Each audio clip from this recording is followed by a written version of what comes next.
नमस्कार मित्रों। बात करते हैं कल की गिरावट देखने को मिली है हिंडाल्को इंडस्ट्रीज़ के अंदर लगभग पौने 4% के आसपास में।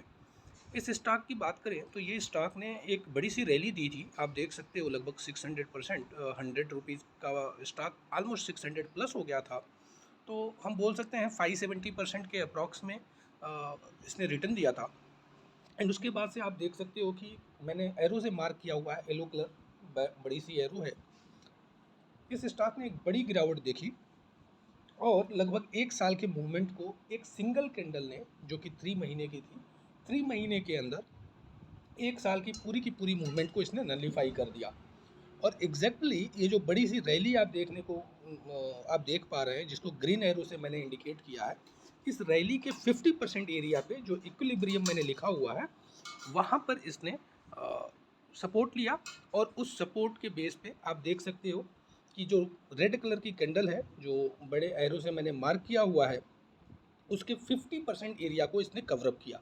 इस 50% के ऊपर जाने की कोशिश करी, बट इसने सप्लाई को फेस किया और दोबारा ये रेड कैंडल बनी हुई है, जिस रेड कैंडल ने अगेन जो प्रीवियस कैंडल है उसके 50% के नीचे जाके क्लोजिंग दी है, जो कि अच्छी क्लोजिंग नहीं है।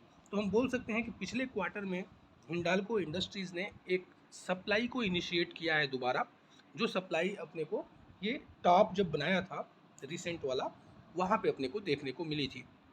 अब ये सप्लाई कंटिन्यू हो सकती है या ये सप्लाई यहाँ पे एब्जॉर्ब भी हो सकती है। इसकी कुछ शर्तें हैं, कुछ कंडीशंस हैं। अगर ये जो लो बना हुआ है प्रीवियस क्वार्टर का, उस प्रीवियस क्वार्टर के लो के नीचे अगर प्राइस स्लिप करती है तो डेफिनेटली ये सप्लाई का कंटिन्यूएशन होगा। और यहाँ पर जो ट्रेंड है अभी तक जो प्रोटेक्टेड बचा हुआ है कि हम अप ट्रेंड में कंटिन्यूअस हैं, वो अप ट्रेंड जो है डाउन ट्रेंड के लिए शिफ्ट होना शुरू हो जाएगा।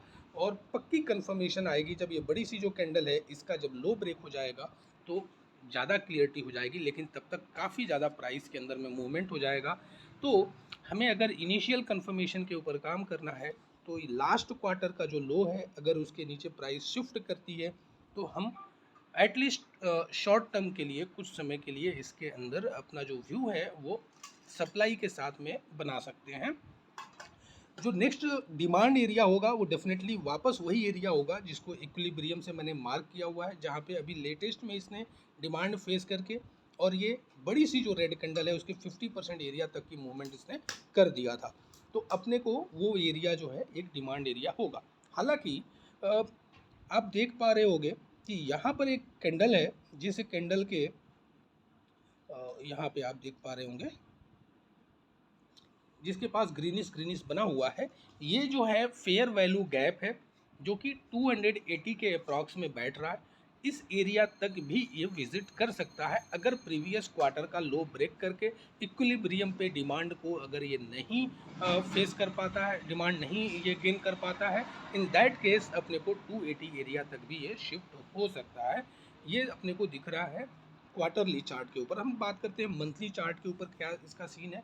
मंथली का चार्ट के ऊपर आप देखोगे तो मंथली चार्ट पर भी कुछ ऐसा अभी जो है सिग्नल नहीं दिख रहा है। हालांकि एक अच्छी बात ये है कि मंथली चार्ट के ऊपर ये जितना भी आपको मूवमेंट दिख रहा है, इसके अंदर वॉल्यूम के अंदर में ड्राइनेस देखने को मिल रही है, यानी वॉल्यूम जो है थोड़ा कम होता चला जा रहा है। तो ये एक अच्छी बात हो सकती है कि फ्रेश सप्लाईज यहाँ पे या फ्रेश स्ट्रॉन्ग पार्टीज़ के जो हाई वॉल्यूम ट्रांजेक्शन्स हैं वो कम हैं।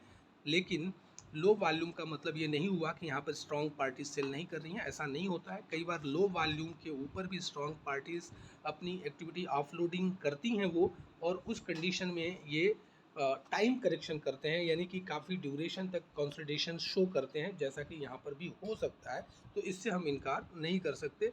लेकिन यहाँ पर जो समझने वाली बात है वो ये है कि अभी मंथली चार्ट पर हमें बहुत अच्छा सिग्नल देखने को नहीं मिल रहा है, अच्छी स्ट्रेंथ देखने को नहीं मिल रही है। वीकली चार्ट की बात करें तो वीकली चार्ट पे अगर मैं आपको दिखाऊं फ्रेंड्स, तो वीकली चार्ट पे यहाँ पे एक ट्रेंड लाइन मैंने ड्रा की हुई है, आप देख पा रहे होंगे। मैं आपको वो ट्रेंड लाइन दिखाता हूँ। ये जो ट्रेंड लाइन है नीचे की तरफ लोअर एरिया में, ये ट्रेंड लाइन मैंने ड्रा की है 2020 से। तो मैं आपको लेके चलता हूँ 2020 पे। देखिए इसके लो पे, जो कोविड के टाइम पे अपना लो बना था, वहाँ से ये ट्रेंड लाइन मैंने ड्रा की है। ये ट्रेंड लाइन लास्ट 2020 में एक पर्टिकुलर एरिया है, यहाँ पे आप देख सकते हो जून के आसपास में इसने सपोर्ट लिया था। उसके बाद से लेटेस्ट अभी सपोर्ट बना है वापस अप्रैल में इसी ट्रेंड लाइन के ऊपर। तो ये ट्रेंड लाइन वो ट्रेंड लाइन है जिसने एक स्ट्रीप करेक्शन, जो ये आप देख रहे हो, ये जो बड़ी एरो मार्क किया था हमने, वहाँ से आप स्ट्रीप करेक्शन देख रहे हो, बैक टू बैक करेक्शन जो हिंडाल्को के अंदर चल रहा था उसको इसने रोक दिया था, थाम लिया था, हाल्ट कर दिया था।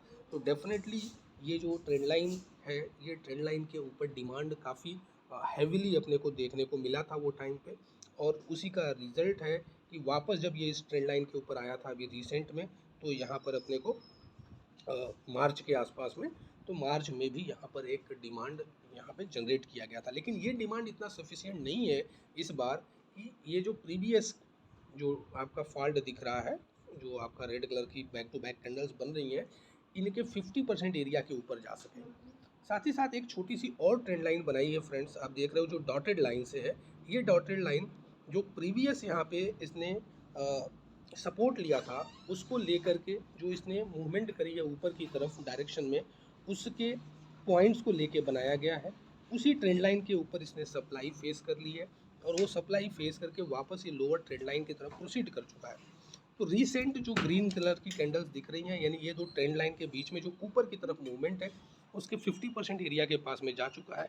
तो अगर इसको ये सप्लाई को एब्जॉर्व करना होगा तो 1-2% की और जो रेंज है उस रेंज के अंदर में इस सप्लाई को एब्जॉर्व कर लेगा।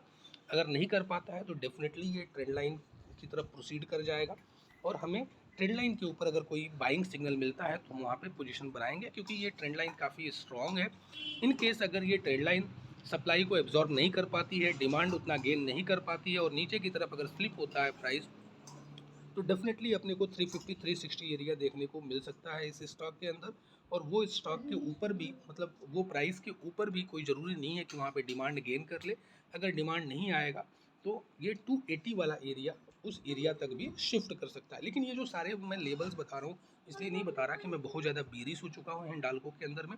मैंने आपको बताया कि यहाँ पे जो वॉल्यूम है, आप देख रहे हो कि लगातार वॉल्यूम ड्राई होता जा रहा है, कम होता जा रहा है। तो इस वजह से मैं बहुत ज़्यादा इस तरह का जो स्ट्रक्चर बना हुआ है बियरिशनेस का, जो स्ट्रॉन्ग पार्टीज कई बार जो है फेक स्ट्रक्चर डेवलप कर देते हैं, या हमें ऐसे स्ट्रक्चर्स दिखते हैं जो एक्चुअल में ऐसे मूव नहीं होते, तो इसलिए केवल और केवल इन वॉल्यूम्स की वजह से मैं डाउट कर रहा हूँ कि ये इतनी डाउन साइड में करेक्शन हो भी सकती है। इसलिए हम प्रॉपर सिग्नल का वेट करेंगे। जब तक हमें कोई सिग्नल मिलेगा नहीं तब तक हम अप साइड का ट्रेड करेंगे नहीं। डाउन साइड के लिए भी सेम सिचुएशन है, क्योंकि ये वॉल्यूम अपने को बता रहे हैं कि यहाँ पर इस स्ट्रक्चर की जो जिस स्ट्रक्चर की स्टडी कर रहे हैं, इसकी वैलिडिटी जो है वो डाउटफुल हो सकती है। तो होप कि आपको समझ में आया होगा कि मैं कहना क्या चाह रहा हूँ। जो भी ट्रेड करने हैं वो सिग्नल पे करने हैं, और ऐसे ही कुछ भी बायसनेस लेके नहीं करना। इस स्टॉक में हम बायसनेस नहीं कर सकते। सो होप कि आपको ये एनालिसिस अच्छा लगा होगा। Please like, subscribe. Thank you very much.